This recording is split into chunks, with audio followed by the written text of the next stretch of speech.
Good afternoon. I want to thank everyone for coming to this very important meeting of the City Council as we do the people's work. Council members, at this time, if you would please stand for the invocation, which will be given by Councilman Dr. Curtis Edmonds Sr., and then please remain standing for the Pledge of Allegiance. Bishop. Gracious God, we thank you for this day. We thank you, Lord, for calling us together that we might be about the business of the wonderful city of Portsmouth. We ask that you crown our heads with wisdom and knowledge, lead and guide us, that we'll be positive, all for one and one for all, for the city of Portsmouth. In Jesus' name we pray. Amen. Amen. I pledge allegiance to the flag of the United States of America and to the republic for which it stands, one nation, under God, indivisible, with liberty and justice for all.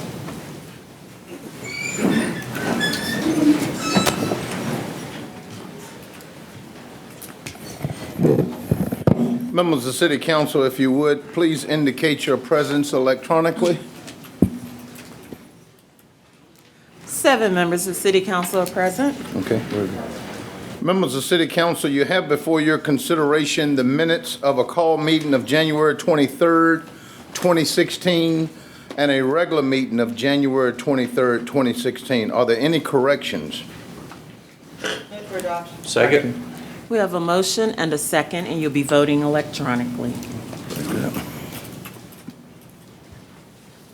The minutes are adopted 7-0. Okay, Madam Clerk?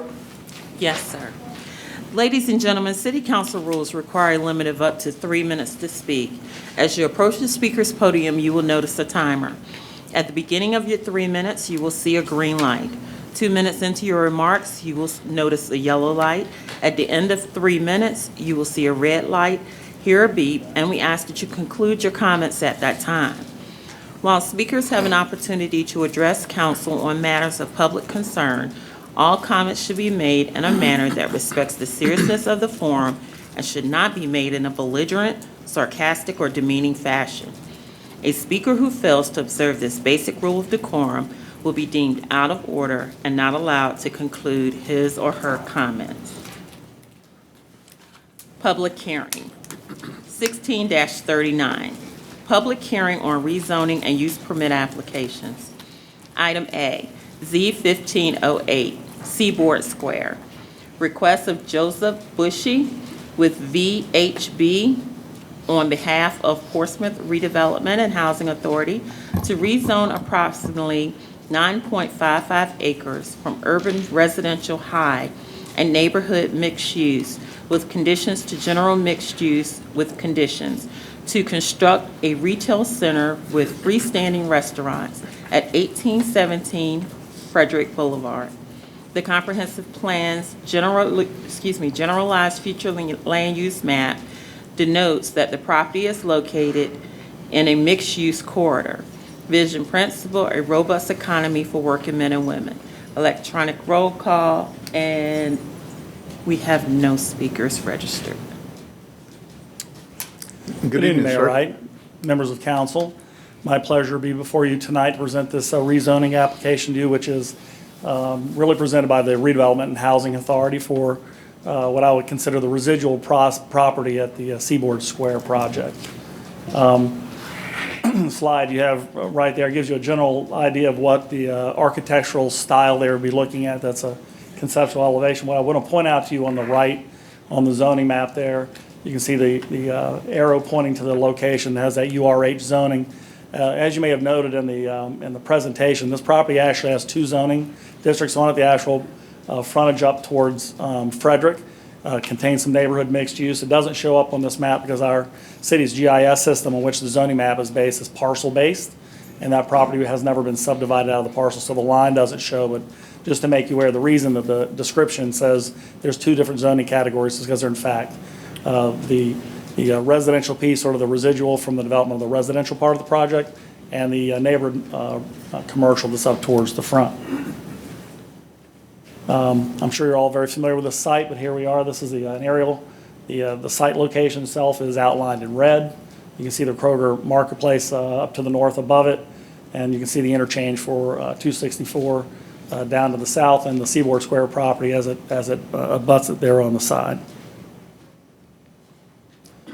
We've been working very closely with the Redevelopment Housing Authority, working through site plan configurations will be in compliance with the city's new zoning ordinance.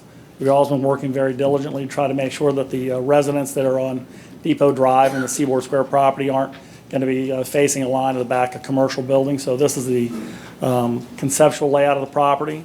As is noted in the staff report, what you have currently proposed would be four properties or 4 development projects. 3 of them likely restaurant-type uses, 1 retail, and 1 to point out, as is noted in the staff report, this is not a maximum build-out conceptual plan. This is sort of a starter plan. This is give you an idea what the layout would look like and give you a sense for how access, and again, how that property up, again, on that north side towards Depot Drive would be left open, so the residents over there would not be looking at the backside of a large retail center. Again, this is the general architectural elevation, the style they'd be looking at out there. As was mentioned in the description of the rezoning application, this is conditional zoning. There are proffers which have been included in your packet. As is typical in this case, the most important ones as far as the planning is concerned would be require general compliance with the conceptual site plan that's in the packet, that what they build actually looks like what you've seen. Same thing holds true for the architectural elevations, again, looking for a thematic consistency across the project as far as that concerned.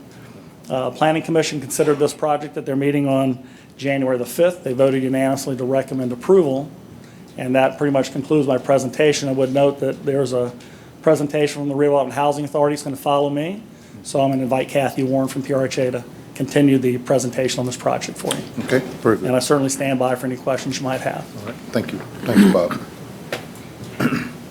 Ms. Warren, good afternoon, and good evening. Good evening. Thank you, Bob. I just wanted to make a few comments about what we're trying to do here at Seaboard Square to complete the project there. You know, we've been working on this community for a very long time, and we are pleased to bring to you tonight the rezoning application for our site at the corner of Turnpike and Frederick Boulevard. This 7.8-acre site, which is the developable amount of land, is part of the former Jeffrey Wilson Homes public housing community and was revitalized by the authority after we were successful in obtaining our second Hope 6 grant in 2005. As part of our master planning for this site, we strategically moved the residential back from the high traffic counts on Frederick Boulevard in an effort to create a safe, walkable community, as well as to create a commercial development opportunity that will enhance the ongoing efforts in Midtown. As you know, rezoning for this site from residential to commercial will greatly improve our efforts to market this site to new-to-market tenants that will offer more choices for shopping and dining. It has always been our goal to attract sit-down family eateries since we are so underserved in this market. We are fortunate that we have partnered with DeVaris Real Estate and the Warner Group out of Florida to develop this site. Warner has built 2 retail centers locally, Jefferson Commons in Newport News and Lansdowne Commons in Virginia Beach, both well-designed, popular shopping centers. The authority and the developers' representatives have met with the neighboring community and the Midtown Business Association, and we were met with excitement and support. In addition, HUD does have a declaration of trust on this property, and they must approve any disposition of this land. We received HUD's approval last week for commercial development and disposition of this land that will create new job opportunities and revenue for the city. And I'd like to invite our developer partners up to introduce themselves and provide a presentation as well, and I'm here for questions. Okay, Good evening. good evening. My name is Joe Bushy. I'm with VHB, and I'm here on behalf of the Portsmouth Redevelopment and Housing Authority, as well as Warner Equity Group. And just want to present to you the project itself, and just excited to represent them in an opportunity to bring more retail and restaurants to this revitalized area of Portsmouth. Some of the things I want to describe are the amenities within this project. that are similar to the other projects that Kathy had mentioned that Warner Equity Group has worked on. Some of the amenities include a community kiosk as well as walking trails and sidewalks. And there is also a pedestrian plaza that is going to encourage people to walk and to utilize the commercial area, as well as bike racks that are going to encourage people to use other means of transportation, alternative means of transportation. So as you can see from the renderings here, just an inviting environment is what we're looking to bring to Portsmouth and this area. And also to encourage national retailers as well as restaurants to come to this area. And right now, Warner Equity Group is negotiating with these type of retailers, but the property needs to be rezoned in order for it to have the appropriate uses for these retailers to seriously consider the development. The property is currently zoned, as Bob had mentioned, high-density urban residential. And even though that allows for neighborhood serving commercial and service uses, its primary emphasis is on high-density residential use. Furthermore, restaurants with drive-through service uses are not allowable within this district, as well as many other uses that we would want to encourage to come to this area. We're looking for more compatible uses that are compatible with the retail and restaurant. And so the zoning that we're proposing here would allow that. However, I will emphasize that as part of the proffers that are included with this project, it is going to prohibit certain uses. And some of those are the all residential use, religious institutions, all adult uses, all self-service storage uses, heavy vehicle sales and service uses, light vehicle sale and service uses, as well as industrial use classification. So again, trying to just raise the quality of the types of development that's going to come in here. As well as other items that are proffered are the site plan itself, if you can hold that up, as proffered so that the project will be in substantial conformity to the site plan as well as the architectural renderings that you've been shown. And Bob had mentioned about making sure to protect the residential development that's adjacent to this project. And so what's also being proffered is a 20-foot buffer between that residential development and this commercial development. Okay. So as Kathy has pointed out, we presented the project to the Midtown Portsmouth Association and the Seaboard Square Community Association. They were excited to see this project be developed with retail stores and restaurants that will serve their community and provide more shopping and eating opportunities to the residents. We also feel this project supports Portsmouth vision principle of creating a robust economy for working men and women. So in closing, we have worked closely with the city planning staff and the Portsmouth Redevelopment and Housing Authority to provide another quality project for the city of Portsmouth. However, the property needs to have the appropriate zoning to be able to do this. Therefore, I respectfully request that you approve the rezoning of this property to general mixed use. And I'm going to let Bob Safran and Gary Hausman also speak about the projects that they've been involved in the past. I'm Bob Safran with Warner Equity Group, Gary Hausman. We had both worked with the Goodman Company, who created those other centers. We're both intimately involved in it, Jefferson Commons and Newport News, and Lansdowne Commons and Virginia Beach.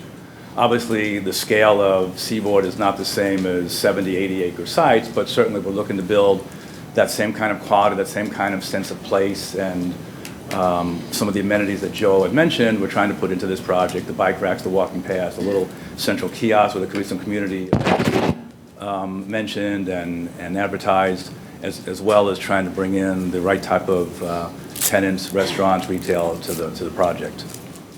We're certainly here to answer any questions you guys might have, anybody might have.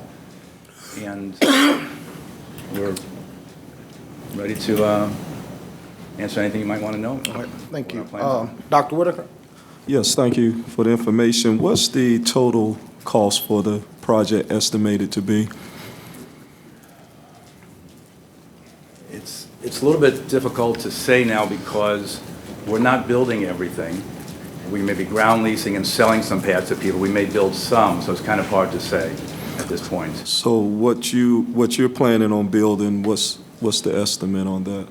Are you the master developer? We are. Yes. Okay. Yes. So you will be building some units, and then some of the other commercial vendors will be building the Correct. units, okay? So for the ones that you're planning on building, what's the, You're probably looking at about $1.5 million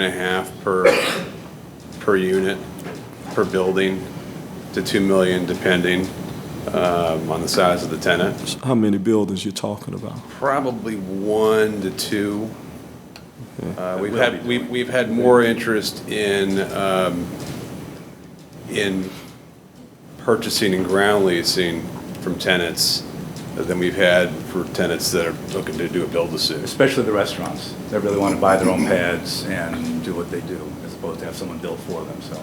Okay, all right. In your contracts that you will be entering into with different subs to do the building, do you have minority participation goals in those contracts?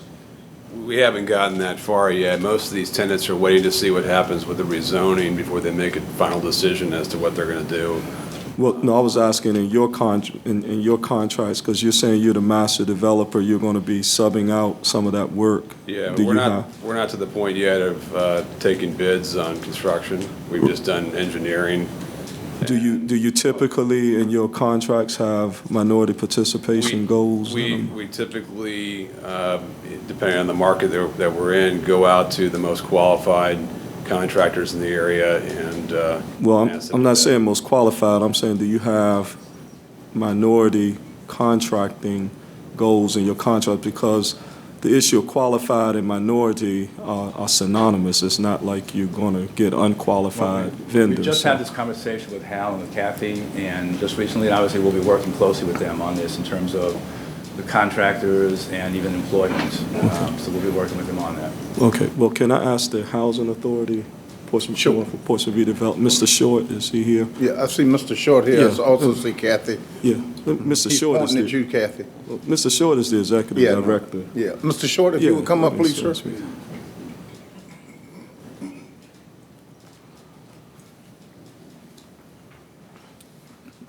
Good evening. Good evening. Good evening, Short. Yes, sir. In your master development plans, do you have, in contracts, do you have language in there for minority participation? Yes, sir, we do. And we know it's normally around 25 to 28% as a base, and then we are reaching upward from there. So in the contract that you've already signed with VHB, there's a clause in there requiring 25 to 28%? No, there's not. We've not gotten that far yet. Okay. Will there be? Yes, sir, there will be. And what if they don't meet those goals? What if they don't meet the 25 to 28% goal? Well, we are not going to, well, certainly we have not put in place a penalty at this point in time, but we will work with them to make sure that they exceed that.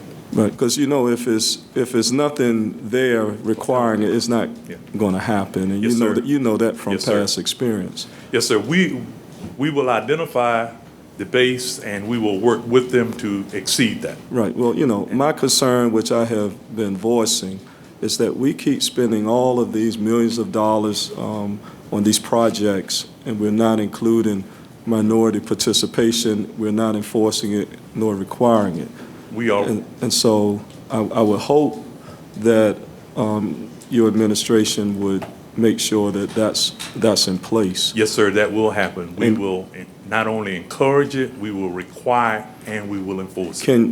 When you finalize a contract, can you report back to council on the language that is in that contract? Yes, sir, I will. Okay. All right, thank you. Mr. Moody? Thank you, Mayor. Gentlemen, I'd like to thank you for what it sounds like the product that you're going to bring to town. especially the Lansdowne. I'm familiar with some of the projects that y'all have been the master developer on, and the quality projects. And I'm looking forward to you doing the same for Portsmouth, and want to let you know I appreciate it. Thank you. Thank you. Any other questions or comments? Thank you very much. Ladies and gentlemen, this is a public hearing on item Z 1508. And at this time, if there is anyone in the audience that would like to speak but did not have an opportunity to register, please come forward, give your name and address, and you will have up to, 3 minutes to speak on item Z 1508. Members of the City Council, this public hearing is closed. Second. We have a motion and a second, and you'll be voting electronically. This item is approved 7-0. Good evening, council members. My name is Roscoe Alway, Senior, and I just come down to thank all of you for paving my street all the way through, for taking a tree down. Mr. I wouldn't Roberts. have to buy another Excuse house. me. Thank you very much. We're on a different subject matter right now, and then we got another period where we got that. Did you actually sign up to speak? Yes. Okay, we'll call you up early. That's all right. Thank you. Appreciate it. Appreciate your comment to me earlier as well, sir. Madam Clerk? Item B, UP 1601 Lincoln Park. Request of Scott Tuning on behalf of Portsmouth Redevelopment and Housing Authority to obtain a use permit to construct 240 multifamily apartments in 3 phases on approximately 15 acres. This project will replace the existing 170 apartments currently in Lincoln Park community. The property is zoned urban residential high and is designated on the comprehensive plan future land use map for multifamily residential development. The existing density is 11.3 units per acre, while the proposed redevelopment of the site will be at a density of 16 units to the acre. The property is located at 1 Lexington Drive. Vision principle, a robust economy for working men and women. Electronic roll call, and I have a speaker. Good evening again.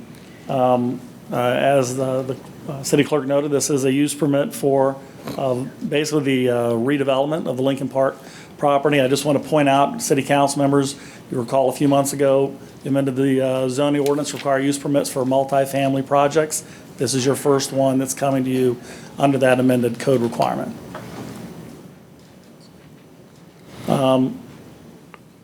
Again, this is our standard zoning map. You can see where the property is highlighted there as Deep Creek, sort of to the southeast. Again, it's approximately 15 acres in size, and I just want to point out what you're basically going to get out of this is a 1-to-1 unit replacement, 171 existing units. The replacement project, which at one time was a larger project, over 240 units, I believe, has now been scaled back down to 178 by the Redevelopment and Housing Authority, who is in fact the applicant on this request. What caused that scale back, Bob? I think they had, and they're here to speak to that, but it was an issue, I believe, in their application with HUD. Okay. One of the things I would point out into it as well, just an interesting sort of demographic change. You know, the current unit mix of 178 has a fairly large number of 4- and 5-bedroom units that is reflective of the family size in 1960. And even though you're getting 178 replacement units in this project, it'll have fewer overall bedrooms because those larger, the number of those larger bedroom units has been reduced. They're not totally eliminated, but they've been reduced. Much more demand in the 2- and 3-bedroom type unit size. Once again, this is our aerial photograph. The site is outlined in red. Again, Frederick Boulevard, Deep Creek Boulevard, I think you're all pretty familiar with the location of this property.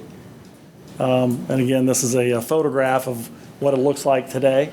Obviously, the proposed replacement units look quite a bit different from the 1960s version. One thing I'll point out in this to you, the Redevelopment and Housing Authority is proposing to develop this property in phases, and what you see in this site plan here is what this would look like after all 3 or 4 phases as they develop it get completed. You see it's a much different, much more open space, different layout. One of the things will happen as they redevelop it, all the site features such as the parking, the landscaping, all those things will be upgraded, meet current standard as opposed to the standard that was in place in 1960. The number of elevations that have been shown, this is basically what the units are going to look like. I think, again, the Housing Authority is here to speak to their different kind of unit mix, how these buildings will get laid out. There are some requirements in the zoning code that will have to be met in terms of some transitional standards where they're nearer to existing single-family residences. Everything that will be done on this project as a redevelopment will meet all the current zoning code requirements. You'll have a compliant project when it's completed. Again, the Planning Commission considered this application. They're meeting January the 5th, voted unanimously to recommend approval. And again, I'm here to answer any questions you may have, and I believe Kathy Warren is going to come up once again from PRHA and give answer some questions or a small presentation on the project. Mr. Chair. Thank you, Mayor. Just a comment, then I have a question for Bob. This is the first one. We had some issues, or people had some issue with the use permit process. As you see, it didn't take them very long to get their project here. And so when you know what you're doing, and it's not anything new, it's really back to the future, to what we had before. But it obviously is not a hindrance. I spoken with Mr. Baldwin several times. I even spoke with Ms. Warner if it was a hindrance to her, and they didn't appear to have one. So I think we did the right thing, because had we not had a use permit and process in place, you would not have seen what is being built, neither would the public.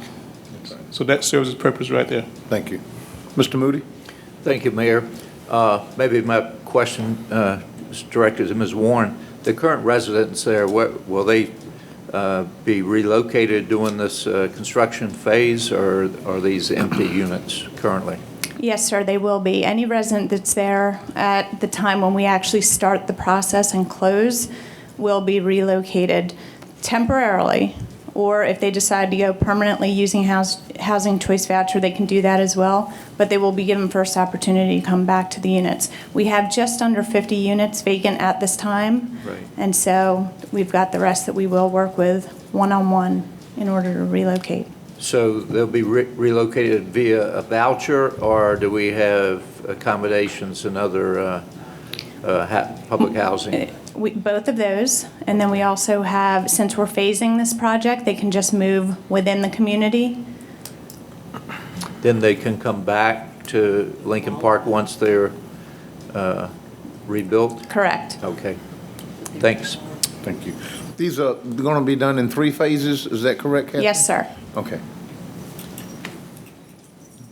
Dr. Whitaker? Yes, is the master developer here? Yes, they are. So I was just going to, if Oh, it's okay. okay, give a few remarks, and then we're going to turn it over to our master developer. Very good. And they'll answer questions as well. Okay. So good evening again, Mayor, Vice Mayor, members of council. As you are aware, the Portsmouth Redevelopment and Housing Authority has been working over the last several years to revitalize Lincoln Park. When I started at the authority 19 years ago, we had 6 traditional public housing communities. And when we move forward with Lincoln Park this year, we will have 2 remaining. All of the new communities are newly developed housing stock for us in the city of Portsmouth. We've had a great deal of success with our transformation of Ida Barber and Jeffrey Wilson to viable communities. Unfortunately, Hope 6 grants are no longer available, and we were unsuccessful with obtaining a HUD Choice Neighborhood Planning Grant. However, HUD has now offered a program called the Rental Assistance Demonstration, or RAD program. This provides another funding mechanism for the authority to achieve the transformation of Lincoln Park. Just as we have done in Westbury and Seaboard Square, we will obtain tax credits to help fund this phased project. We have already secured the financing and tax credits for the first phase of 48 units. Tonight, you will also hear from our partners with the Hunt Group and the Communities Group. The authority procured them in 2013 as our developer partner based on their extensive experience with HUD programs. Prior to that, I would like to clarify a few points about this project. HUD does not allow authorities to tear down public housing without approving plans for replacement housing. They control the ultimate project through their various approvals. The full build-out will take approximately 5 years and will be undertaken in 3 phases. We are building back the same number of units that are there today, but we are planning to decrease the bedroom sizes since there is no longer as much of a demand for 4 and 5 bedroom units, ultimately resulting in a decrease in density since most of our units will be 1s, 2s, and 3s. We have met with the residents at Lincoln Park numerous times over the past few years and have been met with overwhelming support based on our success at Westbury, Seaboard, and Hamilton Place. All families living in Lincoln Park will be given the first opportunity to reside in one of the new units if they so choose, and all residents will be provided relocation benefits.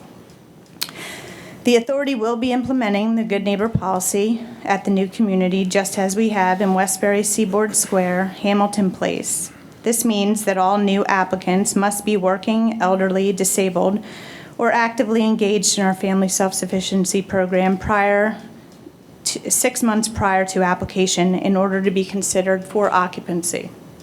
In addition, we conduct home visits for those applying for housing. Finally, the authority years ago committed to pay full real estate taxes for our new construction projects, and we will be paying at least $150,000 annually for this new community. That will put us over $1 million annually in real estate taxes to the city. And I'd like to turn it over to our developer partner to give a presentation and answer any questions. Okay. Dr. Edmonds, you got a question now, or you want to wait until the, okay. I have one for Ms. Warren. Oh, you, go ahead. Ms. Warren. On the HUD rental assistance demonstration tax credit, did that one require a letter of support from the municipality?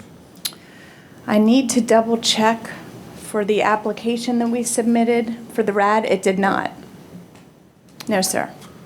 So it's a tax credit program that does not require any type of support from the municipality? No, the rental assistance demonstration program, or the RAD program, is a separate program offered now through HUD. Okay. And it's just a different mechanism for subsidized housing. Okay, so those were two different. Right. Okay, well, for the tax credit, did that require a letter of support from the municipality? Tax credit did, yes, sir. So who submitted that?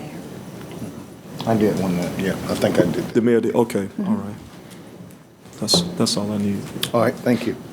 Yes. Good evening. Good evening, sir. My name is William Little. I'm with the Hunt Development Group. I'm Senior Vice President. I'm also here with our other development partner with the Housing Authority, the Communities Group, represented by Jaime Bordenave and Peter Berenger. We're delighted to be here, and we thank you for entertaining this matter. Again, we've been moving forward with this transaction for now 2 to 3 years. We're getting close to actually wrapping up the first phase, which would be 48 units. We've been talking through the financing and spent a great deal of time lining that up. We're pretty much there. We've got the pieces in place to actually reach a closing on this transaction, on this first phase, sometime in early June. Councilman, to your point, our development agreement, our master development agreement with the Housing Authority mandates that we deliver at least 30% minority participation. You typically, Hunt, a little bit, I'll just say a little bit about Hunt and about TCG. Hunt is a 70-year-old real estate investment management firm.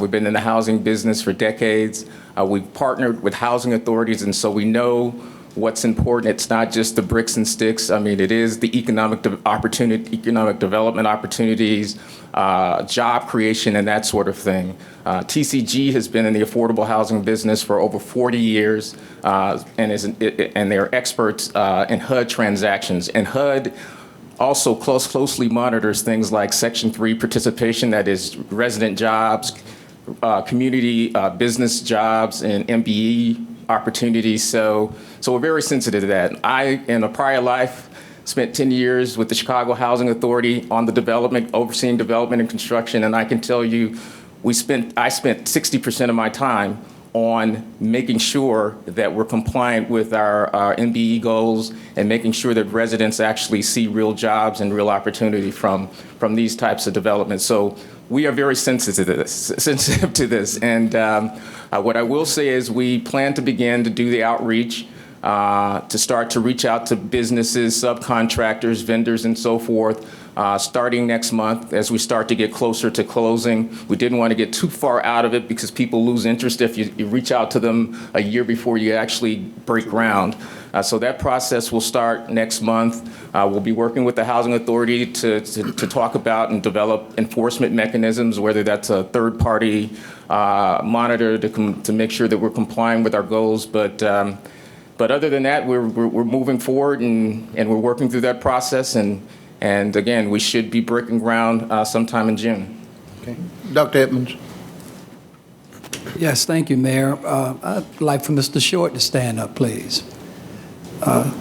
Danny and I sat on as liaisons for the PRHA, and I'd just like to compliment them on how well things have gone with the Atababa project and the Jeffrey Wilson, and now the Lincoln Park project that used to be there a while ago, but especially in Lincoln Park, and the quality that it adds to our city and make our city look more attractive. So I just want to thank you and your staff for the great job that you've done. Thank you very much, Councilman. Good job. While he's still there, Mr. Yes, sir. Yeah. Same question, Mr. Short. And the gentleman mentioned 30%. Was that a goal that you were? It is for this one. It is a commitment. Okay. Now, for Mr. Short, in the housing contract, if they do not meet that 30% commitment, then what will be the penalty? We have not identified the penalties. We're going to work with a third-party verifier. And in working with that third-party verifier, we're going to develop a series of penalties if these goals are not attained. Well, they've already signed the contract. Yes, sir. So how can you implement a penalty if it's not in the contract? Now, we indicated to them that this 30% minimum would be the base. Right, but I'm saying, but if there's no penalty presently in the contract, then that can't be enforced. Yes, sir. Well, we will work to modify the contract because that is very, very important to us, as important to us as it is to you, Councilman and whatnot. And we will work with the Hunt Group to modify the existing contract to be inclusive of some definitive steps. It has to, because when we speak of your projects being successful, yes, sir. I'm just not concerned about the aesthetics, the beauty of it, how it makes the city look, but what about our citizens here that are looking for jobs, that need employment, and our vendors that can't get contracts? To me, that's also a measure of success, and if we're not doing that, and we're using taxpayer instruments and tax credits to do this, we've done a disservice, and I'm just tired of us keep kicking the can down the road and hoping that these contractors, vendors are going to do what they're supposed to do. If we don't have the language in the contracts to require it, it's not going to be done. Yes, and it's sad to keep seeing this happening over and over when you know the position that our council has taken on this issue. And so I would like to, if there's no objection from council, I would like to also see that language that you have in the contract and some reporting back to let us know if they are reaching these goals as well as in the other project. Because if we don't demand it, it's not going to happen. Yes, sir. Our commitment is to bring back to the council a modified contract that will definitely list everything that you mentioned. Certainly it is important. Our commitment runs deep, and we will bring reports back to this council to let you know that we are on the same track that you want us to be on. Okay. Thank you very much. Mr. Meeks. Thank you, Mayor. Mr. Short, y'all are independent from the city, correct? Yes, sir. We are a political subdivision of the state of Virginia. far as the way you do your contracts, that's totally separate from the city, correct? Yes, sir. All right, so if you have your own way of doing your contracts and your goals, me and Dr. Bishop Edmonds have been in there. You've hit them every time. Every product y'all produced for the city has been great. And you have hit your minority goals. Just like I have no doubt in my mind you will not hit your 30% here. Yes. So I just want you to keep the good work up that you're doing. You're paying taxes. Before we have not had that. So I just want to thank you for that and continue doing the business the way you're doing. Thank you very much, Councilman. Dr. Whitaker, you had another comment?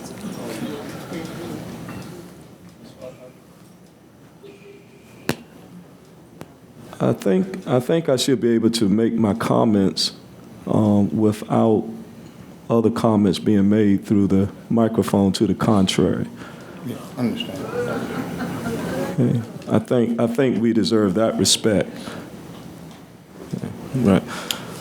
Now, as far as the city and PRHA being separate entities, that's true. However, we appoint members to the board, and also it took a letter of support from the city for the tax credit to be approved. So it's not as if it's just this totally separate function.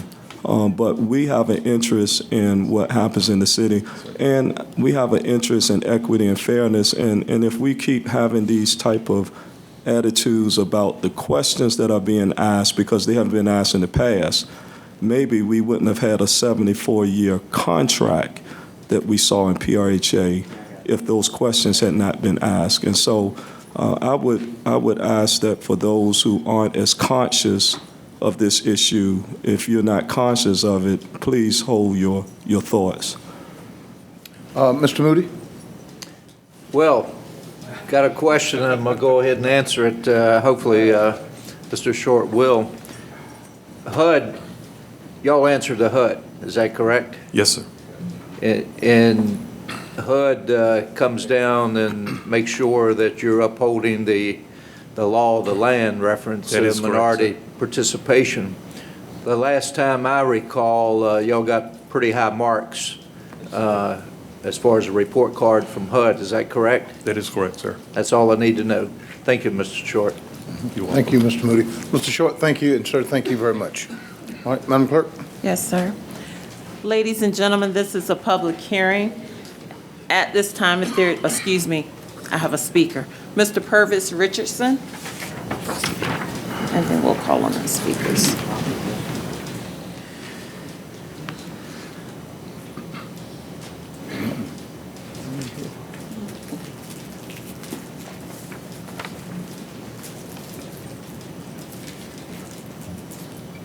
Good evening. Good evening, sir. Honorable Mayor Wright, Vice Mayor Simmons, and other members of the City Council, good evening. My name is Purvis H. Richardson, Sr., and I reside at 2607 Evergreen Place in the Prentice and Bright Park section of Portsmouth. I live adjacent to the Lincoln Park development. And I read an article in the Sunday Current. And the figures that I read did not add up. Ever since Lincoln Park has been there, we have had problems about overcrowdedness, crime, and what have you. And being that it has been somewhat torn down in phases, I have a overrun of people coming, standing on my street. Never had that problem before, but they're coming from Lincoln Park, standing on my street. And the reason I'm speaking about this, I looked at this photo up here. The man stated he was going to build 178 units. That was not mentioned in this particular article. The article stated that they were going to build 240 apartments. And what we're dealing with is only 16 acres of land. 16 acres, 15 acres of land. Old and new. We don't have but 15 acres. We presently have 170 apartments. The proposal is to build 240 apartments on the same 15 acres based on this article, this paper. The units now are 11.3 per acres. The new units will be 16 apartments per acre. What you've created is a problem of parking. You look at all these houses bumped up together. Where are the cars going to be parked? You got problems about parking all the time. Where are the people going to park when you have visitors? If you have more than one car at your house, where are they going to park? You put in too many people in a small amount of land. My recommendation is to build 100, instead of building 170, build 100. Give them places so they have place to park their cars, recreation facility, and what have you. Thank you, Mr. Richardson. Okay, thank you. Yes, sir. I Thank you. stand in opposition to it. Okay, thank you. Ladies and gentlemen, this is a public hearing on item UP 1601. And at this time, if there's anyone in the audience that would like to speak but did not have an opportunity to register, please come forward, give your name and address, and you will have up to 3 minutes to speak on item UP 1601.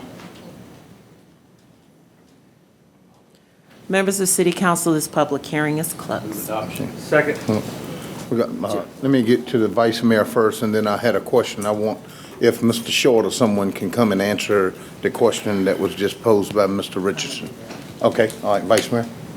Yes, sir. Just to clarify for Mr. Richardson, you are correct in what you read in the newspaper. However, I'm going to read to you the summary overview on what we are voting on, which says, in part, the development completed August 11th of 1960 consists of 178 family units and 34 buildings, so many one-bedroom, two-bedroom, etc. In the early planning for the project, PRHA was proposing to build as many as 240 units, but have recently reduced the number back to only replacing the existing 178 units with a mix of so many one-bedroom, two-bedroom. Other project improvements to include reconstruction of parking, etc. So it's only 178 units, one for one. And do we have a second? Okay. Yes, we got a second. Thank you. Mr. Mayor, All let me right, just... Dr. Whitaker. Yeah, Ms. Warren, what was the total cost? What's the total cost of the project? We're estimating that it'll be between $25 and $30 million. Okay. And if I can just make a quick comment Sure. about his comments to answer his questions. We will have a community building that will be right between Dale Homes and Lincoln Park. So we'll have all offices there. We will have recreation for the children, both inside and outside.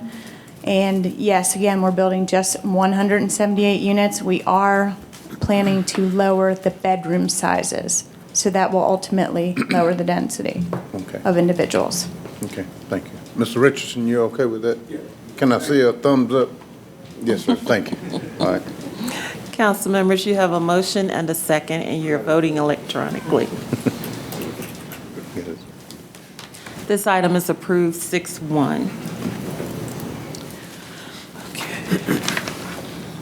Item C, UP 1602, Uptown. Request of Stephen Romine on behalf of 7-Eleven to obtain a use permit to enlarge the canopy and replace the fuel pumps at the 7-Eleven convenience store located at 1200 High Street. The property is located in the Uptown D2 form-based code zoning district and is designated on the regulating plan as storefront frontage and general urban frontage. This property is designated on the comprehensive plan, future land use plan map as within the mixed-use corridor. Vision principle, a robust economy for working men and women. Electronic roll call, and I have a speaker. Good evening, Mayor Wright, Sir. and members of council. Hopefully, this is a relatively simple request for you tonight. This is a request for a use permit from 7-Eleven to replace the existing underground storage tanks, the gas pumps, and the canopy at their 7-Eleven location at 1200 High Street. And as was mentioned in the description there, this is in our form-based code district. This does not involve the convenience store itself. That convenience store, there are no changes proposed for the convenience store. It's existing. I believe it's been there since 1983. And so this application does not involve that at all. It is strictly limited to dealing with the gas pumps. As mentioned, we're in the form-based code district where we have some design standards. They're a little bit tricky working with canopies and facilities of this nature when most of our guidelines, of course, deal with structures and full-size buildings. So in this case, looking at the architecture for the canopies, working with with Steve Romine and the representative of 7-Eleven, we wanted them to modify the canopy design. And what you see there with the mansard roof, so we do not allow a flat roof in the D2 form-based code district. So you see their proposed mansard. We also require them to brick in the columns. The brick will match the 7-Eleven stores as closely as possible. And so what you'll end up is going to be a much more modern and more efficient gassing island for that existing convenience store. One thing they wanted to show, and this is just, I know a question comes up quite often when we're doing convenience stores. This is how a fueling truck, they propose fueling trucks will get into to refuel, service the site. They'd be coming in off of Elm, refilling the underground storage tanks, and then exiting back out on High Street. So pretty straightforward operation here as far as this use permit is concerned. Again, does not involve the 7-Eleven itself, does not involve the building of the 7-Eleven, strictly related to the gas pumps. And I'd be glad to answer any questions if you have it. Okay. All right, thank you, sir. Any questions or comments here? All right, thank you. Yes, sir. We got one speaker, I believe. Soon as she's, you okay? You don't need mouth to mouth? Okay. No, thank you. Okay.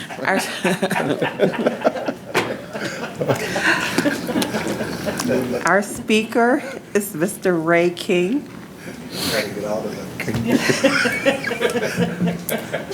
Good evening, Mayor, Vice Mayor, and Council. I'm Ray King with law firm of LeClaire Ryan. I'm here in the stead of Steve Romine tonight, who had a competing meeting. So I'm here for Steve. I'm just the better-looking version. Just a couple of things I'd like to point out about this project. Even though the store itself is not being affected, this is, in essence, an environmental upgrade for the site with the replacement of the tanks. We're here before you for the use permit because of the increased canopy size. It's viewed as a more than a 20% increase, and therefore we need the new use permit. And even though the store is not being changed, the improvements to the site will include upgrading the entrances to the site. There are currently, I believe, 4 driveways, curb cuts into the site that will be reduced to 2 at better locations, better traffic flow in and out of the site, and better traffic safety entering and exiting the site. The dumpsters, which are currently in the right-hand rear of the site near the parking area, are going to be moved to the left-hand side of the store as you're looking at the site plan, and will be enclosed, so it'll be a much nicer view. You won't see the dumpsters at the site. And landscaping will be improved, which will all be approved through the site plan process, which we are required to go through for. Now, the dumpster is going to be still on the Elm Avenue side or over on the High Street side now? They're going to be away from Elm on the side of the building. So they'll be facing High Street on the left-hand side as you're looking at the site plan, and they will be enclosed now where they are currently not enclosed. Okay. All right. So we would ask for your approval for this use permit. Thank you very much for your time. Thank you. Ms. Simmons?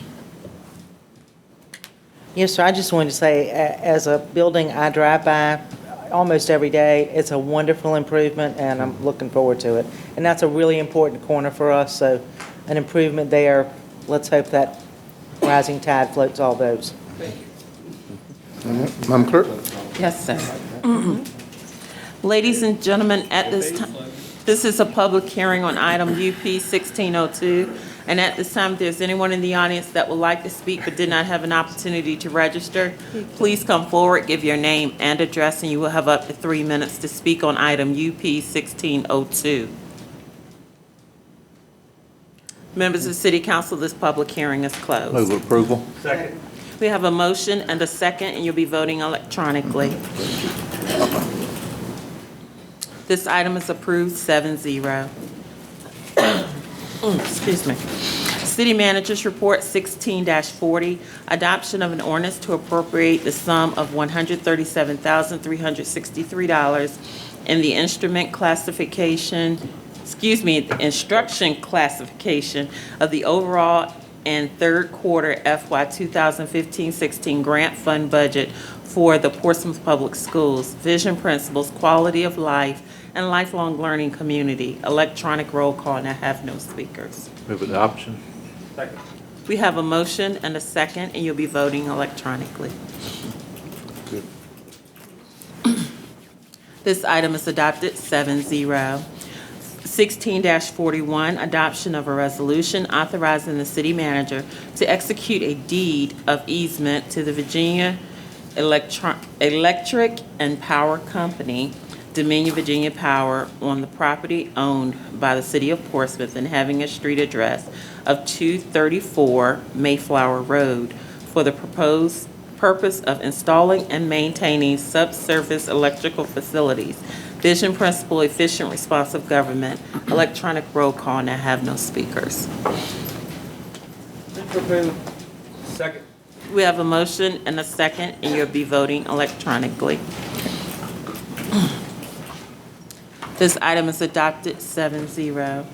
New business 16-42, boards and commissions. Councilman Edmonds. I have nothing at this time to report. Thank you, sir. Good report. 16-43, item submitted by council members.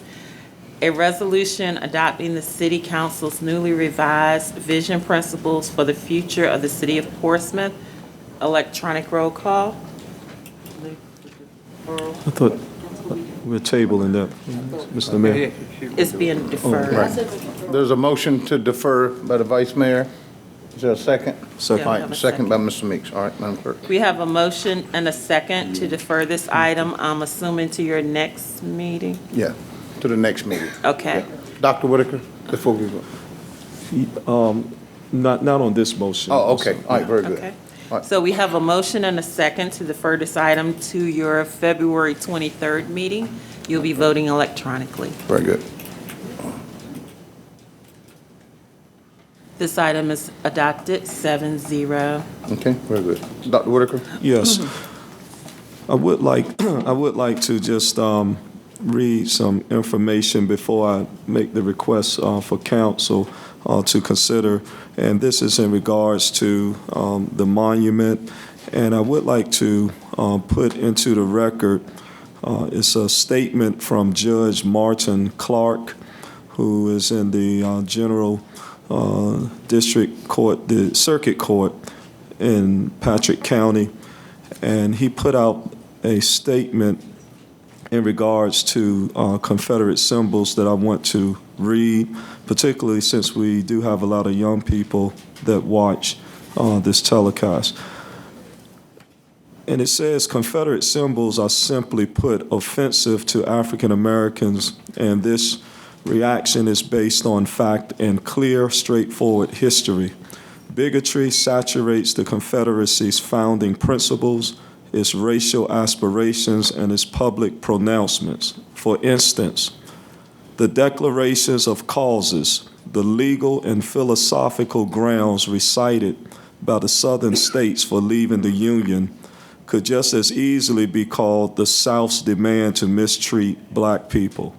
South Carolina, according to its declaration, felt wrong because of an increasing hostility on the part of non-slaveholding states to the institution of slavery, and ironically complained that the federal government had denounced as sinful the institution of slavery.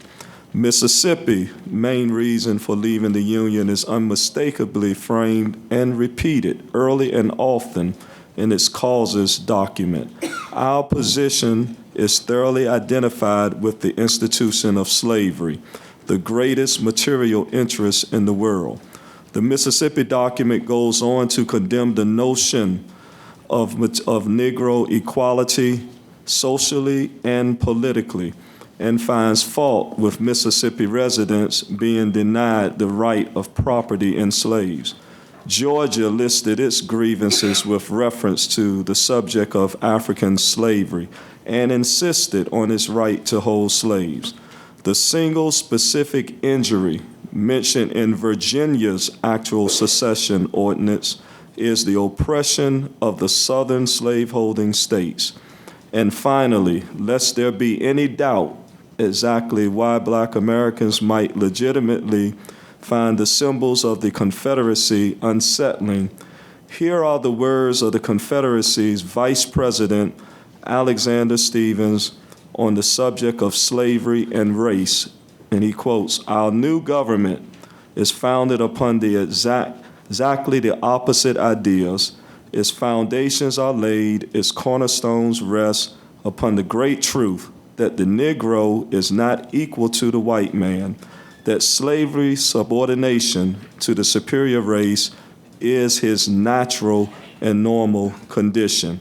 I have heard from several of my local friends that people like myself who are critical of Confederate symbols need to read the real history. I've cited it above in black and white from the actual Confederate documents. This statement comes from Judge Martin Clark, Patrick County. It is found on the Old Dominion Bar Association's website. Also, we note from the Virginia Pilot article that there is significant research on the monuments being built, not as a dedication to those who had died, but as a symbol of the Confederacy. And so the final point is that there is a House Bill 587 that is silently being passed through the House and will go to the Senate. And this bill is to amend the statute that some of our citizens have been coming before us telling us that the state statute prohibits us from moving the monument. Well, according to this amended statute, if that were the case, then the statute would not have to be amended with the language. And so the present statute does not prohibit what citizens have told us. If it did, the statute would not have to be amended. In keeping with what has been said by the judge and what professors and research have shown and what this House bill represents, I'm asking my colleagues if it is no objection from council that we direct the mayor to direct the city manager to direct the procurement officer to secure an RFP for the removal of the monument.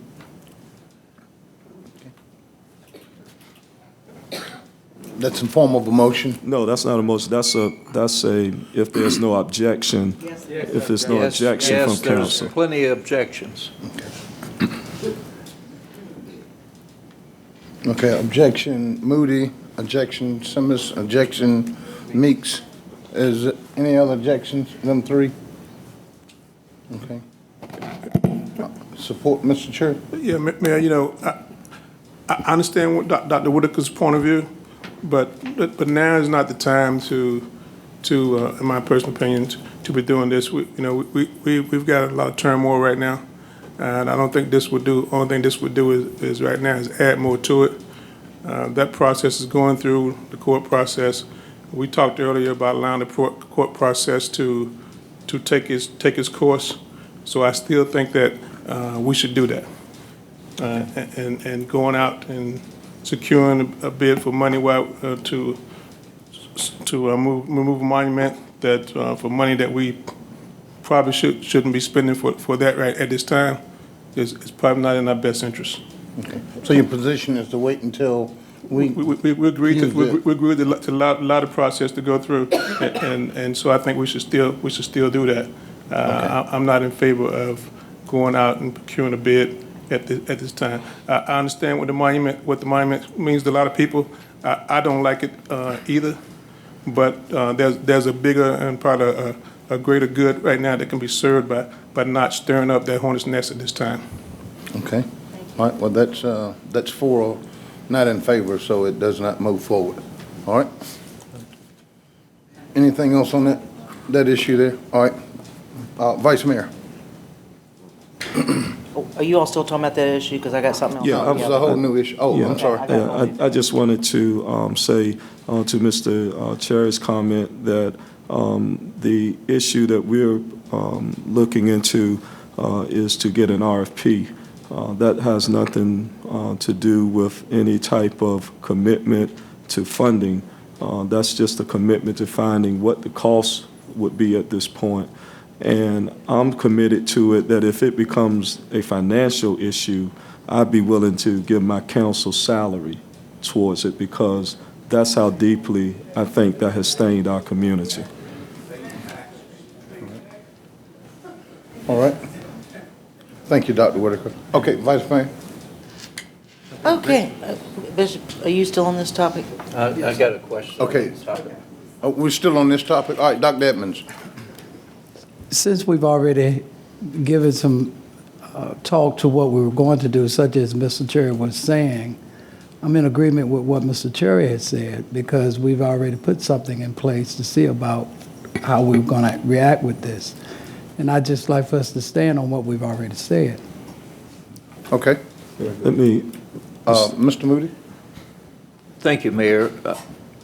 You know, there are a lot of strong opinions on this subject. That's a vast understatement. And I think ultimately the General Assembly will probably decide the issue, but even if that doesn't clear it up, I think ultimately the citizens of Portsmouth should decide the issue in the form of a referendum, if that's the case, with some clear-cut options on the referendum, not just whether you like the monument or you don't like the monument. So that's my 2 cents worth on the subject. All right, thank you. Dr. Whitaker? yeah, I just want to say that it takes consciousness and courage for moral leadership. And I'm going to leave it right there. All right, thank you, Dr. Whitaker. Okay, Vice Mayor.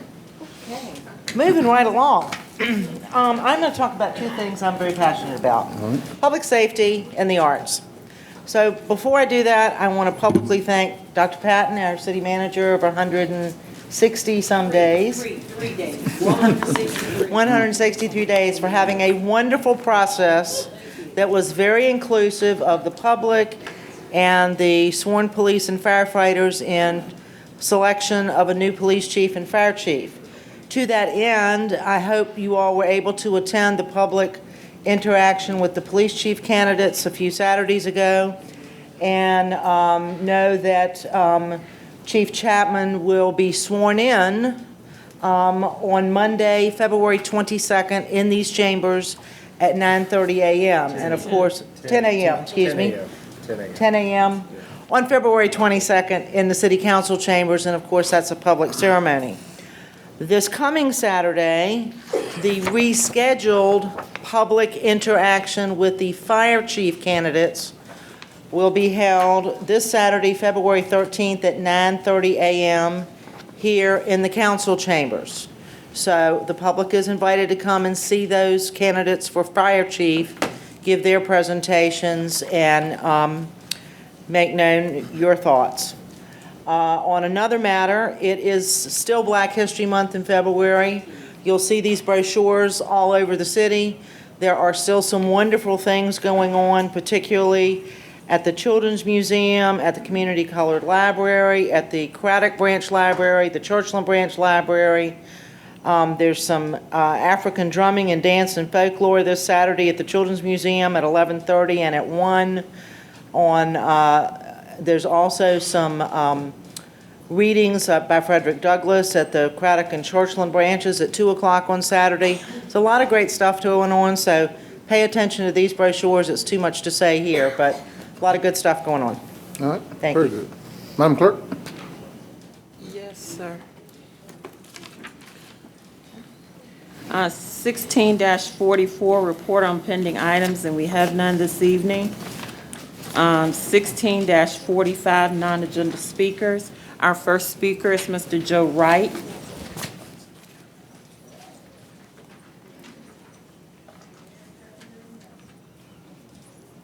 Honorable Mayor Wright, Vice Mayor, City Council members, City Manager Patton, City Attorney, Sergeant at Arms, and Deborah White and her capable staff. Well, here we go again, attacking each other along racial lines. This is coming from the council and the public. I told this council a few months ago that a faction of this council wants to divide this city by race. Well, you're doing a good job. People for Portsmouth was formed to try to better race relations in Portsmouth, not dividing them. I'm a board member, and it's not a white citizens council, as one council member suggests. Well, I guess I'll be labeled Uncle Tom again by some of the deep thinkers in Portsmouth and on this council. Well, I'm in good company. George Washington Carver was also labeled an Uncle Tom. Of course, I like to think I'm a peacemaker. I think I paid my dues in this city and in this country. In the mid-1950s, my military unit, 101st Airborne Division, was dispatched to Little Rock, Arkansas, to make sure that then Governor Favres did not detain the African-American children entering the schools down there. In my hometown of Portsmouth, I joined the fight for civil rights while most of this council were children, or some of them were not even born. I marched, I sat in, I was jailed overnight in Portsmouth for trying to eat in a restaurant on High Street, as I told you once before. I tackled the so-called blank sheet registration form to vote and paid my poll taxes for several years. I read in the Virginian Pilot that some of the experts said about race relations here in Portsmouth. They got their opinions by reading books. I lived it. And to find out more about People for Portsmouth, look us up on Facebook. People for Portsmouth, like us on Facebook. Thank you. Thank you, Mr. Wright. Good night. Dr. Whitaker? Yeah, Mr. Mayor, I just want to share, like I said, once again, a lot of, this comment isn't. Yes, if you're going to make a comment, I'm going to stand up here. Yeah, I was just saying I wasn't going to ask you a question or Okay. anything. Yeah. Thank you, Mr. Wright. Good night.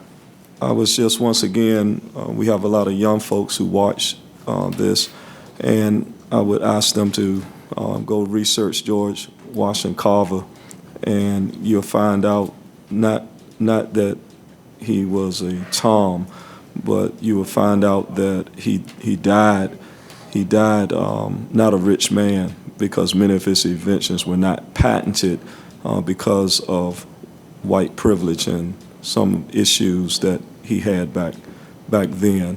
And so I just want to share that with you. The comment that I made in the paper that you're referencing comes out of historical context in that black progression was blocked by those groups, just as you're seeing the attacks that are coming now. And so it was not made flippantly, but it was made based on not what someone said, but what the research has shown is that that's what those groups, their purpose was to do that. And so I just want to share that with you, that we never make flippant remarks, but they come out of a context of history. And so I just want to share that with you. And the city was divided long before you came on the scene, and you live in Cavalier Manor. You didn't live in Hodges Manor. That division was there long before I came here. And so let's not bring a 2016 mentality to the vision, but that was here prior to you or me. Thank you, Dr. Wood. Madam Clerk? Ms. Betty Ashbury. Ms. Ashbury?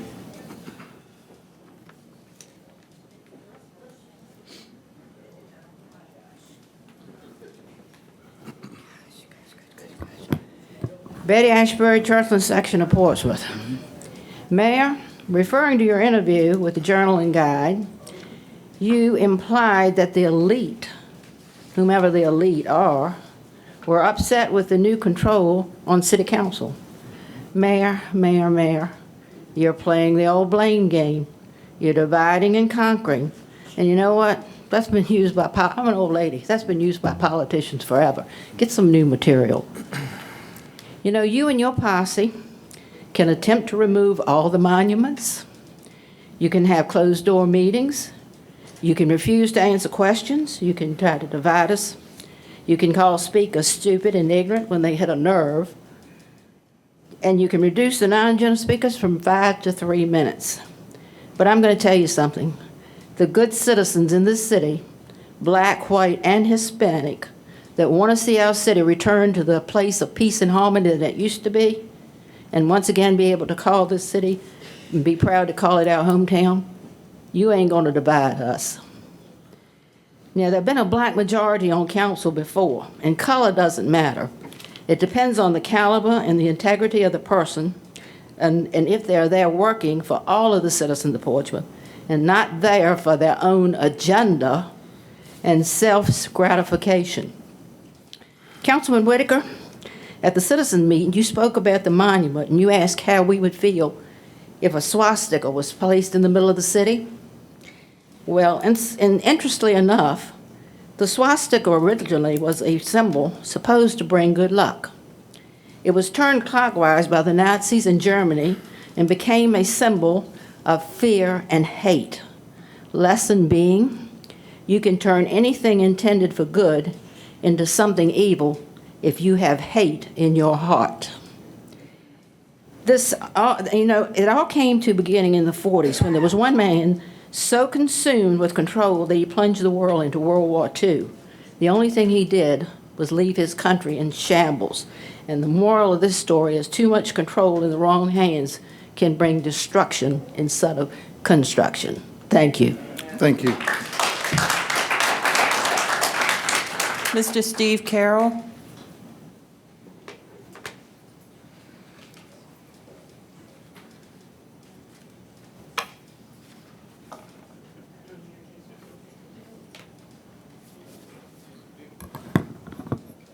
My comments tonight are directed primarily at the mayor's interview and Mr. Whitaker's subsequent comments.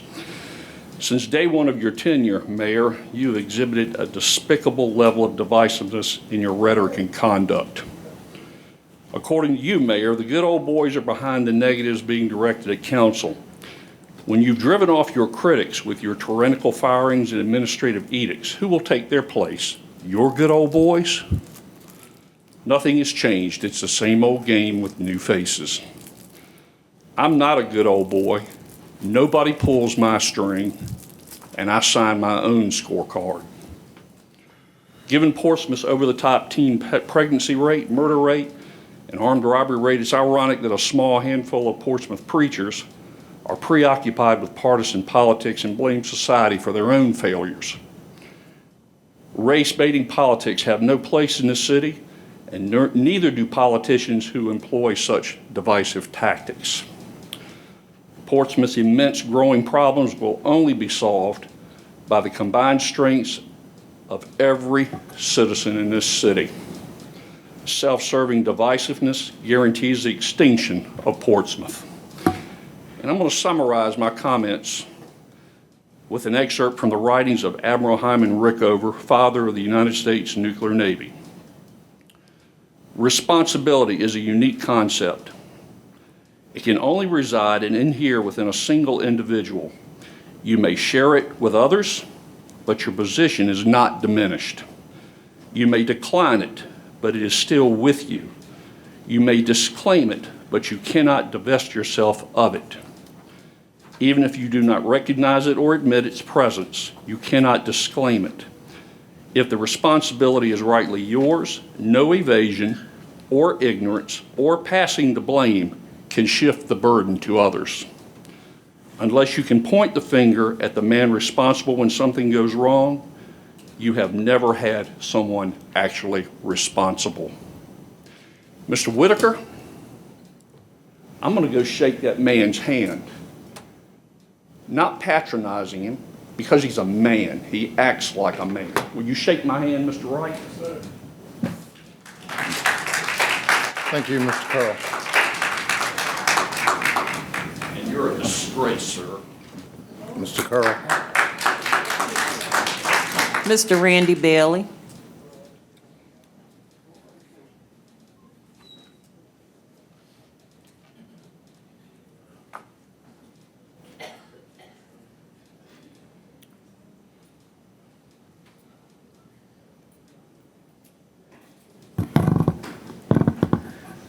Well, I had something entirely different that I wanted to speak about tonight, but it seems somebody has torpedoed my canoe. I spent 45 days going through the National Archives, the State Archives, and the Archives of the State of Pennsylvania. That monument was built to honor dead service members in the service of the Confederate States of America. It was not built by the Klan to intimidate anybody. And it was paid for by little old ladies and kids selling cookies and flowers. That's how that monument got there. It wasn't built by the Klan. And I can bring you pictures of Klan rallies in the United States Capitol. And guess what flag they're carrying? That one right over there. You pledge allegiance to it. Thousands and thousands of them carrying that flag and singing "God Bless America," not carrying a Confederate flag. And to sit up here and for you guys to sit here and argue about points of order when somebody is speaking about something, every one of you has the chance to comment about anything that's said. So to chastise somebody because they make a comment, that's disgusting. This is a democracy.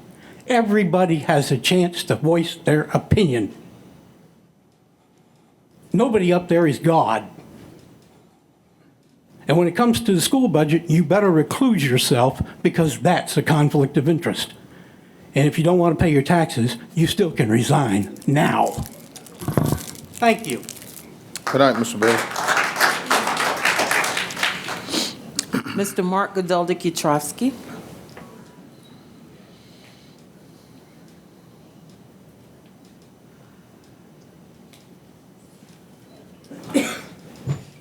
Good evening, Council and fellow citizens. On January 12th of this year, Council took up an item, public hearing item, relative to the replacement of one business in a commercial district with another business in a commercial district. The business that was proposed had been vetted through the planning staff and the Planning Commission. And with a 6-0 vote, the Planning Commission referred it to Council with their recommendation for approval. There is, at the corner of Portsmouth Boulevard and McLean Street, a used car lot. The proposed improvement on that piece of land was to put in a 7-Eleven with gas pumps.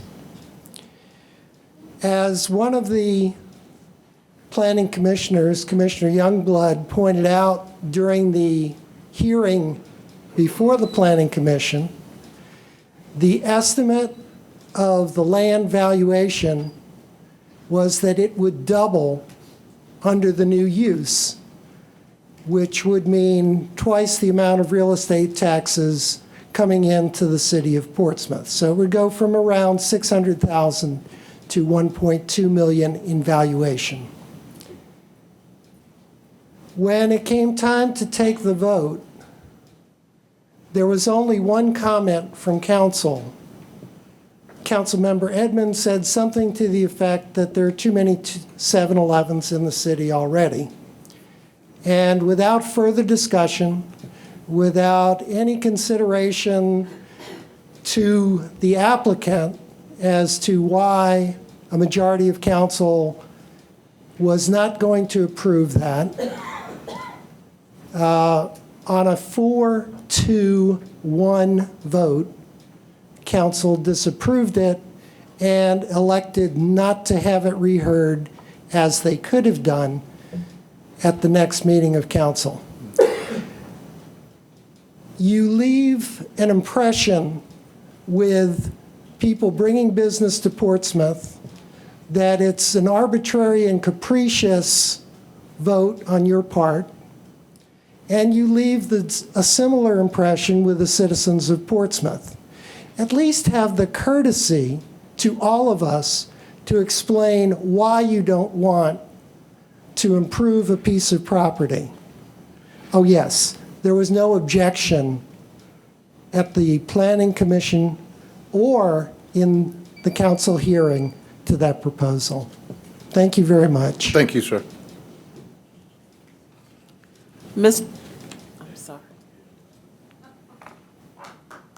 Mr. Antoine Corprew.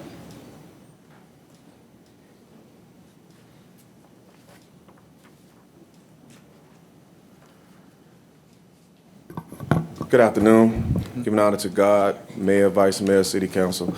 I'm here with my partners, attorneys Steve Washington and Jay Johnson. We have a program called Village of Second Chance. And this program comes from, of course, we know that the crime rate in our city is horrible. And it's a mentoring program, and it's working. But we're gonna need you guys' help. The program is growing rapidly. We have been into all the neighborhoods, talking to citizens, young people, old people. I've even approached drug dealers, and I told them, what would it take for you to get off this corner? And we were able to, we have a landscaping business, and we also have a barber shop. And what we were able to do was get them working, training them, and they've turned their lives around. And so we have a lot of faith in this program, but it's going to take the whole city to help us out with this. We believe that if we put something in their hands, then it'll take the urge away from stealing and robbing. And that's what a lot of our citizens are concerned about, somebody breaking into their house, somebody robbing them. So if we give them some kind of out, even the program will consist of them coming out of jail, and we're going to help them know how to fill out a job application. We're going to train them. We're going to show them what to say in the interview. We're going to even train them in the barbershop as far as learning under a licensed barber to get their own license if they want to do that. We're going to have programs for our youth where they will be able to get scholarships. We're going to teach them, and of course, another sensitive part of this is, of course, the officer-involved shootings. We're going to teach them how to communicate with police officers. We want to work with the police officers and find out what it is that makes them feel threatened. We want to give them every opportunity they have to succeed, but we're going to need your help to do this. It's a big program. A lot of people are involved, even from other cities, but we're trying to stay in our city and concentrate here first, but we're definitely going to need your help with this. We have a lot of things that we want to share with you guys, but it will probably need to be at another setting where we can sit down and really talk to you guys and show you what we have. It really works. It's working, and we just pray that you guys jump on board with us, listen to us, find out what we have, and I guarantee you, I'm 100% sure that it's going to put a hole in that crime rate. It may not solve all the problems, but it's going to put a big dent in it. And a lot of people are embracing it, and we're ready to go forward. We're going to do all we can. If you tell us you can't help us at all, we're going to still go forward, but we're asking for your help. Thank you. Thank you. Why don't you, Mr. Corporal, if you would, call in the office, and I'd love to sit down and meet with all three of you, and you can discuss it in detail, and we can find out just how we can work together. Yes, okay? Sir. Thank you. All right. Thank you very much. Mr. Cherry? Yeah, I was going to ask him to find help, but since you're going to talk to him. But if I'm correct, Mr. Corporal, you're a police officer and a preacher? No, sir. The sheriff deputy. No, I was with the sheriff office. I'm now a private investigator. Okay. And yes, I am a preacher. So it all works together. Okay. All right. Good night. Thank you, sir. Madam Clerk. Hey, give me a call. I want to hear the rest of your presentation. Yes, sir. Okay. Mr. Barry Randall.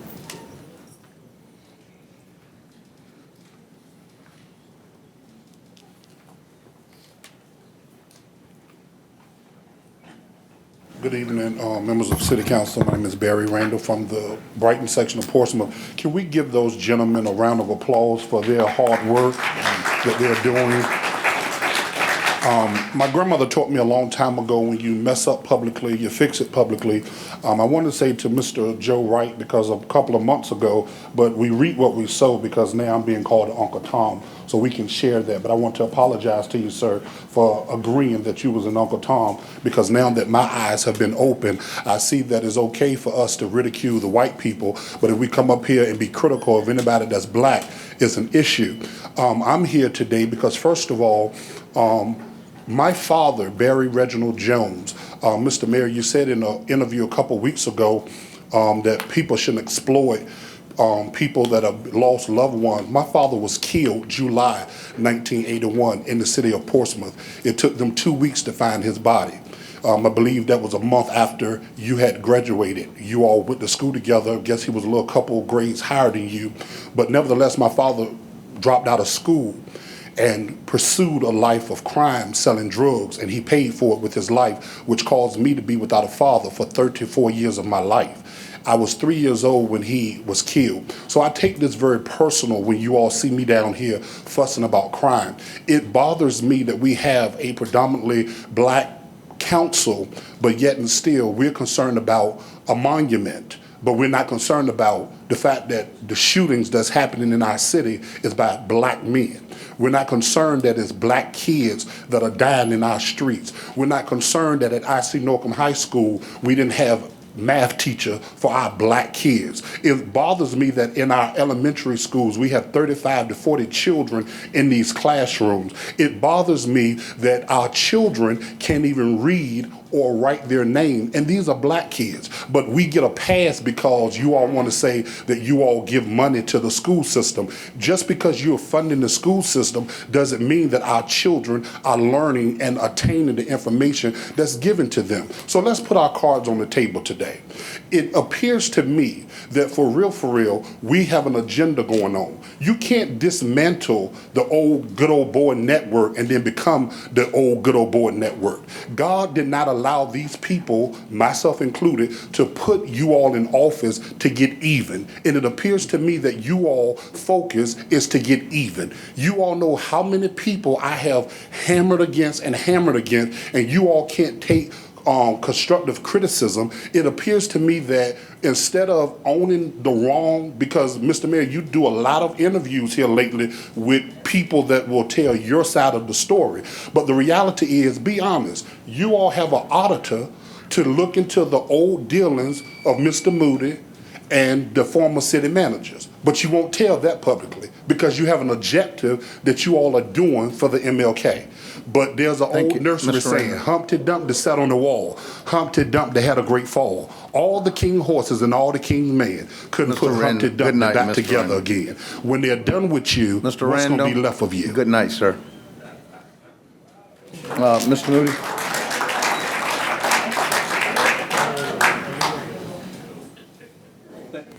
Thank you, Mayor. I think to put our dilemma in its proper context, while we're sitting here tonight, spending a lot of time, a lot of energy talking about a monument that's a Civil War monument, the city of Norfolk tonight is discussing bringing a Fortune 500 company to their city that will create 2,000 jobs. Now, those are the things that we should be discussing. Not a person on this earth is alive when that monument was built, nor when the Civil War was fought. History books are full of different angles on what it was fought over. Quite frankly, I don't really care at this point what it was fought over. I do care about history because I think history is a good reminder of us not to make the same mistakes again. No different than the colored library that I supported moving back when Vice Mayor Griffin was here. Not many people know I sat on that panel.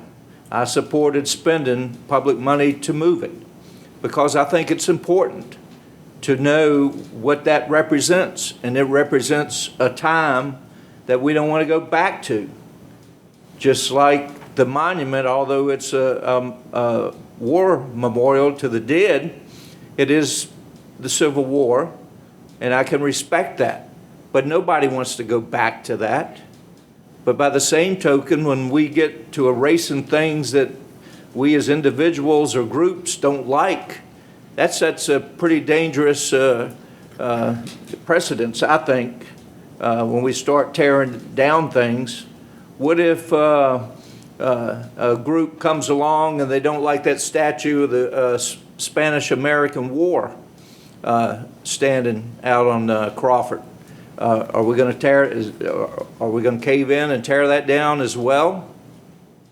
We could even decide to build a monument honoring public safety and the military to go in this vacant cul-de-sac out here, or roundabout. So that's a dilemma. We got to get past that. We should be like Norfolk. Norfolk's memorial to the Civil War sits in their financial district. Also has the battle flag, Confederate battle flag on it. But did their city council get bogged down in fighting the war all over again? No, they didn't. They had more sense.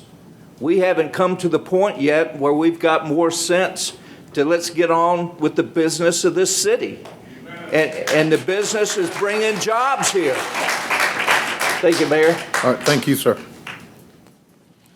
Mr. Roscoe Williams, Sr.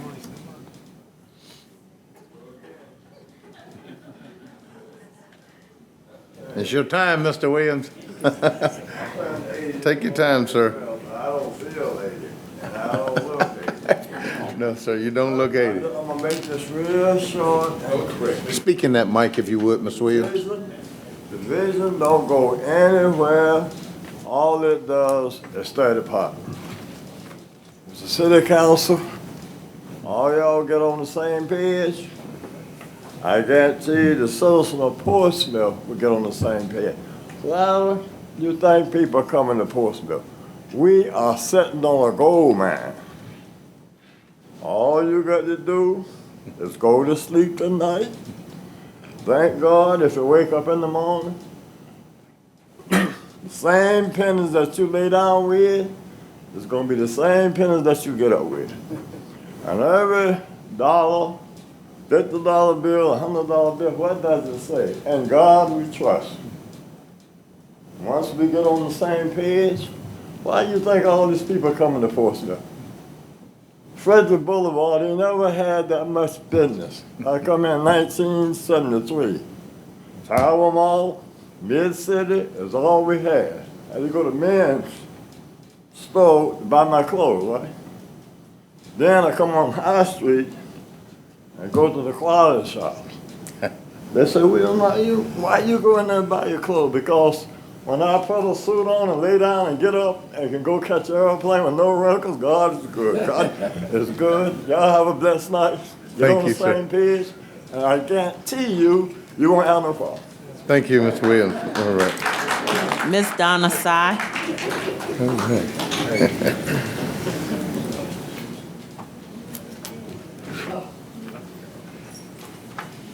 Good evening. My name is Donna Sy.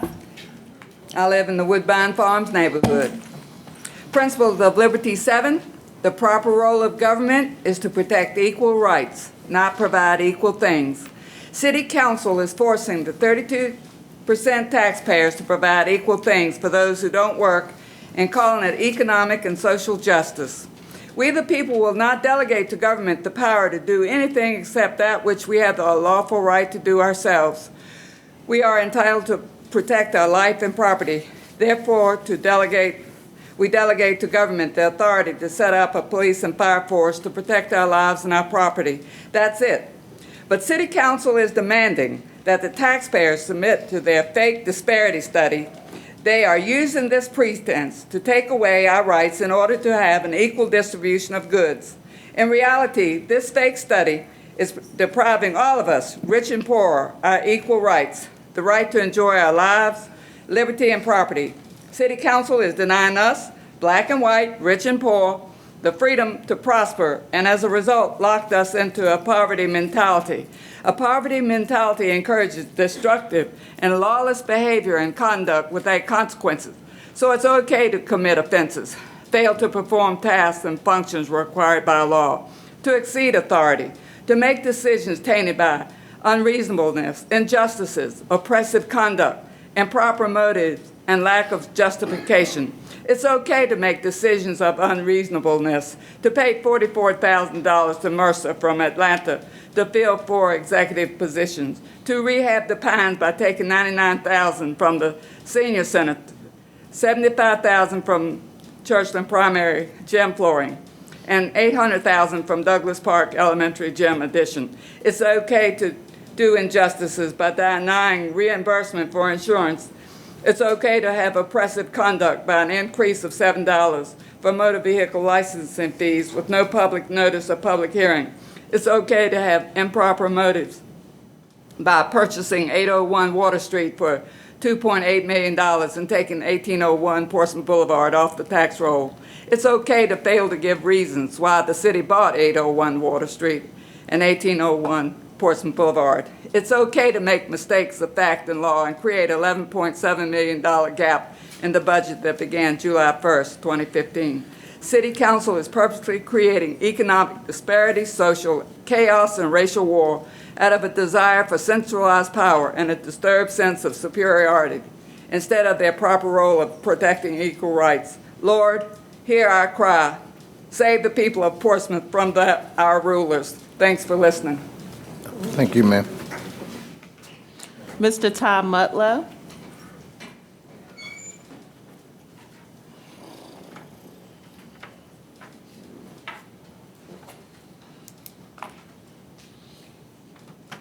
Evening, Mayor, Vice Mayor, Council. Wow, y'all blow my mind. Again, racist. Mr. Whitaker, you bring up our youth, our children. I hate to tell you, most of our children don't see each other as black and white. I'll give you an example. Our robotics program just competed this weekend. We qualified 4 more teams, so we qualified 5 out of 8 to go to states. Guess what? Majority of them kids are black, and they interact just fine with the white kids that are playing with them, so they know how to play well together. These kids that you're talking about, they learn this from us, the spewers that we put out to them. They're not born with hatred. This needs to stop. Period.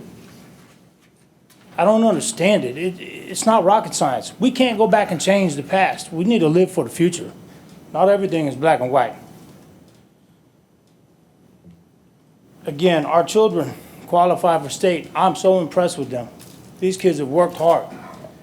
Last year, we represented individual schools to our competitions. This year was the first time we got this to go as Portsmouth Public Schools. We went as a unified school district, not individual schools. So when we go to state, they look at Portsmouth schools. If we qualify, we go to Louisville, Kentucky to represent Portsmouth and our children in our school district. Yes, Barry said our schools are struggling, and we're still struggling, but Mr. Bracey is doing his best to get it back, to get it as close as possible. You guys, I don't look at you as black or white, I look at you as elected officials that are not doing their job.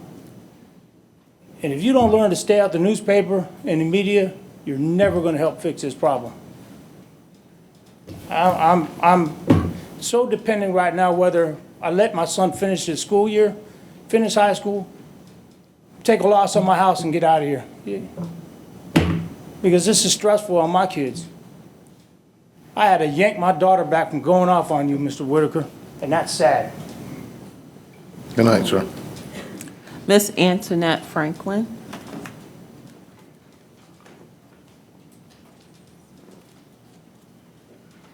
Hello, good evening to all council members. You know what? I don't owe the city of Portsmouth anything. I was a former addict. I've been clean X amount of time. But my thing is, through the Portsmouth Drug Court Program and Behavioral Health Care Services, I cleaned my life up and turned it 390 degrees around. But my thing is, I applied for a job with the city of Portsmouth, so they recommended that I fill out the application to vote. I did so, and here's my certificate. I can vote now. But my thing is, all of y'all were elected officials, elected by the citizens of Portsmouth. Why is so much black and white? People cutting each other throat, talking about each other, calling names. That ain't necessary. Mr. Whitaker said it's young people that watch this channel. Y'all are supposed to be examples for these young people. How in the world is they gonna somewhat look up to you? And it's all this cutthroat stuff. You see that in the streets. When I ran the streets for almost 30 years, there's plenty of that out there. We shouldn't see that up here. So my thing is, I'm gonna try my best to get some of the people that went through whatever program, or people that I know that have not went through the process of voting, and see if I could get them to fill out the application to vote. Maybe we could get some people in here that get along. And they talking about all this black and white stuff. I could cut my arm right now and cut your arm, and all of us gonna bleed red blood. So the outside don't mean nothing. It's what's on the inside that counts. And if you projecting a negative attitude, what do you expect the kids to do? I got 8 grandchildren, 3 grown daughters. My daughter ran the New York City Marathon. And I made her a poster with Portsmouth, Virginia on it.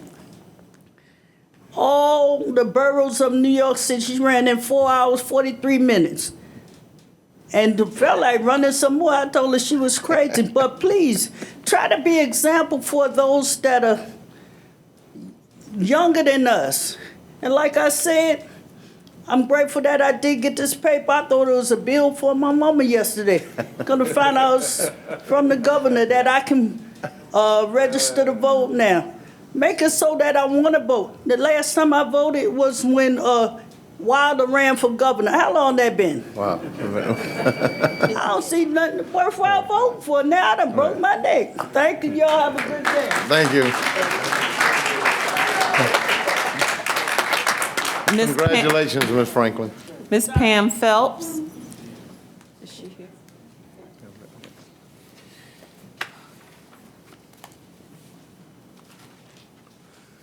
I'm guessing that was Pamela Phillips. Yes, that's Pamela. Good evening. The reason for my appearance before Portsmouth City Council is the dysfunction that resides within city government. I bought a house in Portsmouth out of choice. I could have lived anywhere in the 7 cities, but I love the idea of community. This community still had the small town feel. I felt and still feel that way, that we could be the best of the 7 cities. But with my interactions with city personnel, I've noticed a lack of understanding of what the personnel's job descriptions include and how to resolve problems that I've seen within my neighborhood. I've been referred to city council to deal with problems that are daily business of a municipality, which leads me to believe that there's a fundamental breakdown of communication within the city. I've seen in this very room a lack of respect between city council as well as concerned citizens. But now this dysfunction is apparent in the daily running of the city. The city council should not be involved in the daily running of the city. That's what you have a city manager and department heads for.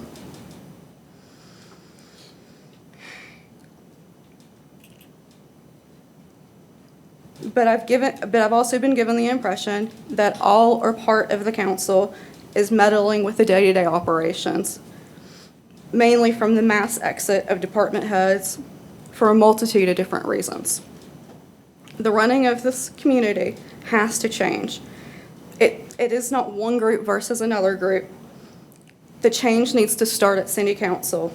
In the words of Charles Koch, methods of business management, change the people or change the people. Thank you. Thank you. Ms. Simmons? Ms. Phillips, I would recommend to you any issues that you have in your neighborhood that people are referring you to council, that you should go to who we go to, who is Bernadette Hogg with the blonde hair in the front row, who has a title I can't describe right now, Concerned Citizen something. She's the go-to gal. She knows where all the bodies are buried and where to send you to have things fixed. And if she doesn't, the city manager does, and if they don't, then it comes to us. But you shouldn't get the runaround. Thank you, ma'am. Good night. Is that it? Anything else, Harold? Happy Valentine's Day. Good night.